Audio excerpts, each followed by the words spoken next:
Bonjour à toutes et à tous et bienvenue dans votre nouveau rendez-vous quotidien Smart Éducation, un magazine dédié à la formation, aux nouveaux métiers, aux nouvelles pédagogies. Le rendez-vous qui donne un futur à la jeune génération.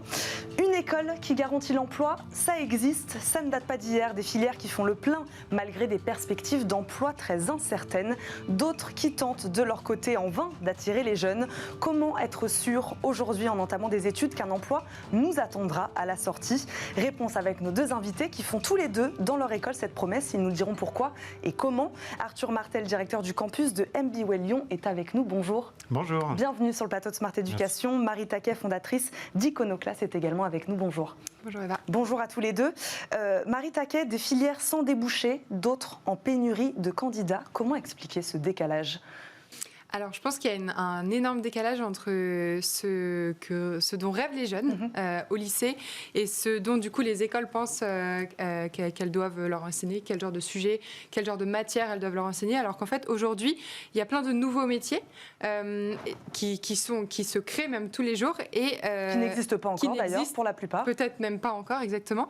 Qui, en fait, n'ont pas encore de formation créée pour elles de façon spécifique. Et donc, c'est vrai qu'aujourd'hui, on forme à plein de métiers qui ne sont plus en tension. Et de l'autre côté, on a des métiers type les business développeurs, les développeurs, les product managers qui sont en énorme tension et qui ne trouvent pas de formation adéquate. Donc c'est vrai pour moi, c'est en fait l'inertie qu'on a à créer une école, à créer une formation, à créer des programmes qui demandent un petit peu de temps et qui du coup n'ont pas nécessairement d'école liée à elles.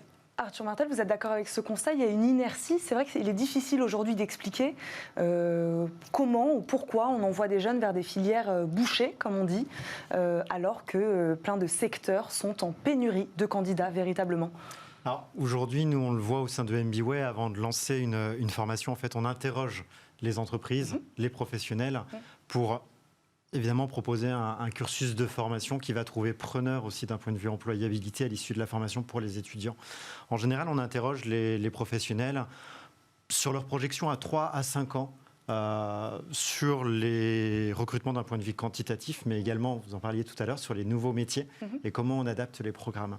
Alors, je ne parlerai pas d'inertie parce que justement, je pense qu'une école qui a cette responsabilité-là d'emmener un jeune à l'emploi, avant de créer le programme, cette école doit se poser la question de savoir qu'est-ce que je mets dans mes programmes et quelles qualités je développe, quelles compétences je développe pour les employeurs de demain, pour que les étudiants s'insèrent facilement. Marie Taquet, est-ce que vous diriez peut-être qu'il y a aussi un problème dans l'orientation? C'est dès le début aussi où ça pêche, peut-être au lycée où les élèves ne sont pas bien orientés? Je pense qu'il y a un manque de connaissances en fait sur tous les métiers. C'est vrai qu'aujourd'hui, on nous parle de finance, de marketing et puis peut-être un petit peu de communication et sur tous les métiers du business, j'entends pas du tout les autres. Et c'est vrai que les jeunes ne rêvent pas aujourd'hui d'être product manager, les jeunes ne rêvent pas d'être business développeur parce que tout simplement, de mon point de vue en tous les cas, ils n'ont pas cette connaissance, ils n'ont pas accès à cette information. Alors peut-être qu'à Paris, on est un petit peu déformé parce qu'il y a papa qui fait ce boulot, du coup on entend papa dire le nom de son métier, etc. Mais c'est vrai que, par exemple... On ne peut pas rêver à un métier qu'on ne connaît pas. On ne peut pas rêver d'un métier qu'on ne connaît pas, ça c'est sûr. Et en plus, il y a beaucoup de nouvelles appellations de mots avec beaucoup d'anglicismes qui sont finalement les métiers un peu sexy aussi maintenant. Et en tous les cas, de mon point de vue, ma famille qui typiquement habite en province, ils n'avaient aucune idée de ce que voulait dire typiquement product manager ou business developer, quoi. Arthur Martel, comment trouver, parce que c'est ce que disait Marie Taquet, c'est-à-dire qu'il y a aussi une question de sens, aussi, trouver du sens au métier qu'on fait et aimer ce qu'on fait. Donc aimer quelque chose qu'on ne connaît pas, en effet, au début, c'est peut-être difficile. Comment trouver le bon compromis entre aller dans une filière donc, qui n'est pas bouchée et quand même trouver du plaisir et du sens, pas se dire je vais là juste parce qu'il y a un emploi à la clé? Je pense qu'il faut beaucoup se questionner, beaucoup se renseigner. C'est ce qu'on invite à faire toujours au niveau de nos étudiants, de rester toujours ouverts déjà, parce que même s'ils choisissent une filière, même s'ils choisissent un métier, une filière, c'est plein de métiers différents. Donc il faut tester, il faut se questionner. Il faut aussi utiliser, par exemple, tout ce qui peut être le réseau des alumni, parfois même avant d'intégrer les écoles, pour connaître les parcours de chacun. Mais là où je rejoins Marie, effectivement, c'est que l'environnement familial, souvent, enferme sur quelques découvertes qu'on peut avoir, et on ignore, effectivement, tous les métiers qui sont possibles.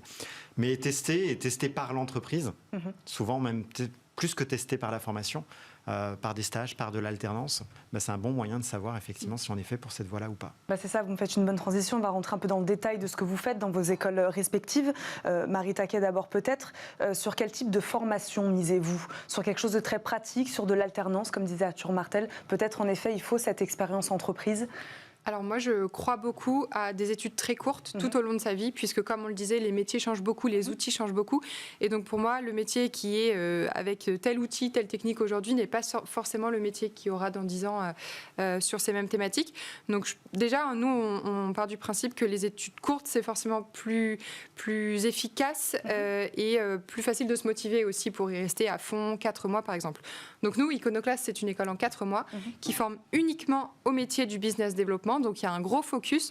On ne s'étale pas sur tous les sujets. C'est vraiment très restreint à tous les métiers de la vente B2B.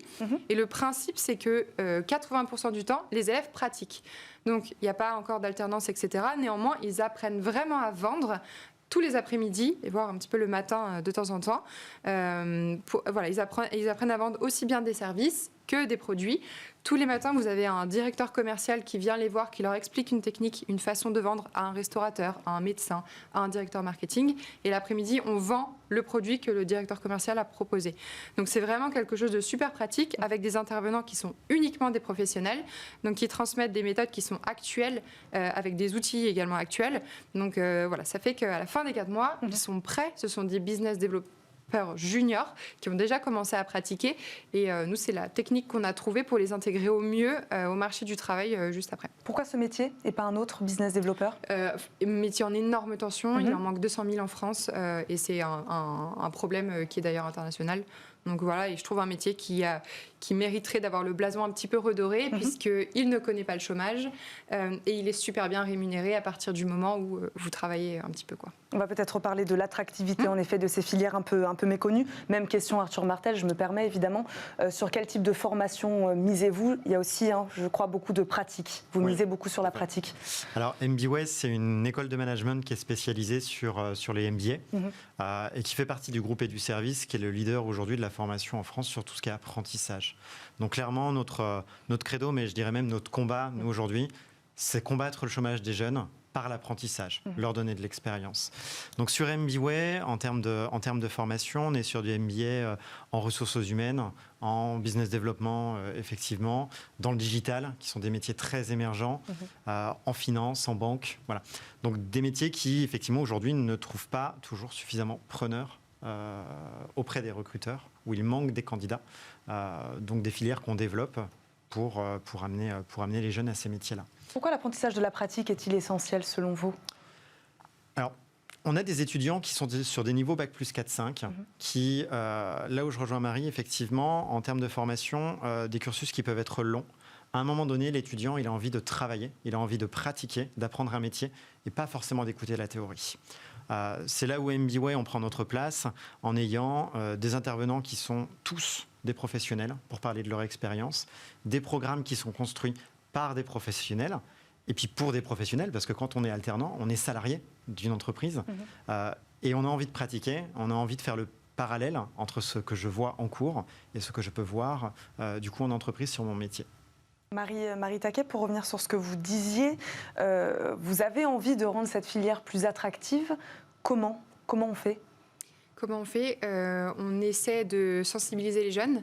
Donc nous, on va beaucoup dans les lycées leur parler et leur expliquer ce que c'est que ce métier qui peut être super amusant et qui change en fait tous les jours, donc, et qui est également super attractif comme on le disait. Et on essaie sur LinkedIn, via des séminaires, etc., de vraiment parler de ce métier, de le montrer au quotidien. Voilà, nous, ça passe par notre branding aujourd'hui. Peut-être qu'on trouvera d'autres manières demain. Ça peut être des salons, ça peut être les relations presse. Voilà, pas mal de solutions aujourd'hui. Comment arrivez-vous alors aujourd'hui, Marie Taquet, à garantir un CDI? C'est ce qu'on dit, le titre de cette émission, c'est ça, une formation, un emploi ou une école, un emploi. Vous garantissez à vos élèves ou ceux qui suivent votre formation un emploi à la clé, un CDI à la clé? Oui. Alors moi, je prendrais même le contraire. Comment est-ce que c'est possible qu'on aille à l'école et qu'on ne garantisse pas un CDI? Oui. Parce que si aujourd'hui vous achetez une voiture ou vous achetez n'importe quoi qui coûte un certain prix, vous avez envie que ça fonctionne en fait. Et en tant que consommateur ou apprenant, ça paraît mais impossible que vous consommiez quelque chose, que vous y passiez du temps, que vous y investissiez de l'argent et que vous n'ayez aucune garantie derrière. Donc moi déjà le principe contraire me paraît complètement obsolète et avec un non-sens. Donc nous ce qu'on fait c'est que l'étudiant ne paie notre école que si il a un CDI à la sortie.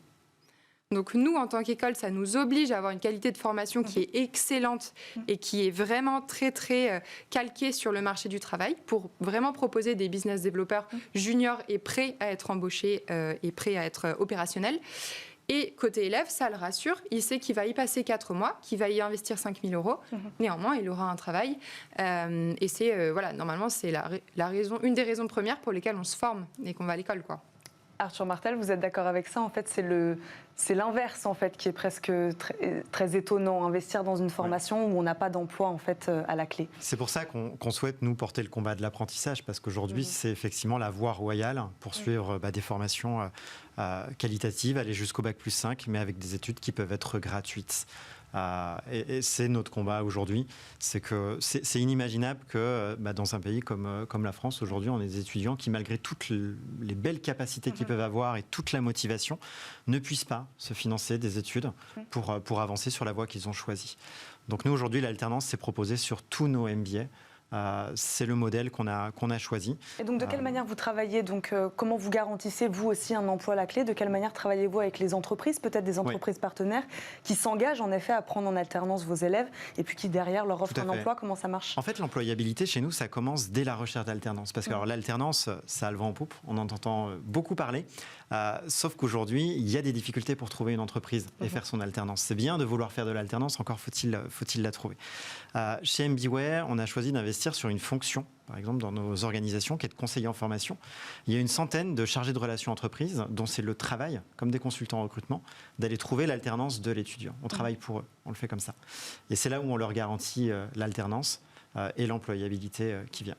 En tout cas, vous travaillez tous les deux pour vos étudiants et ça, on l'a bien compris. Merci beaucoup tous les deux d'être venus sur le plateau de Smart Education. Marie Taquet, fondatrice d'Iconoclass et Arthur Martel, directeur du campus de MBWay Lyon. Merci beaucoup à tous les deux. C'est déjà la fin de cette émission, mais on se retrouve très vite, bien sûr, pour un nouveau numéro de Smart Education. Très bonne journée à tous sur Bismart et à très vite.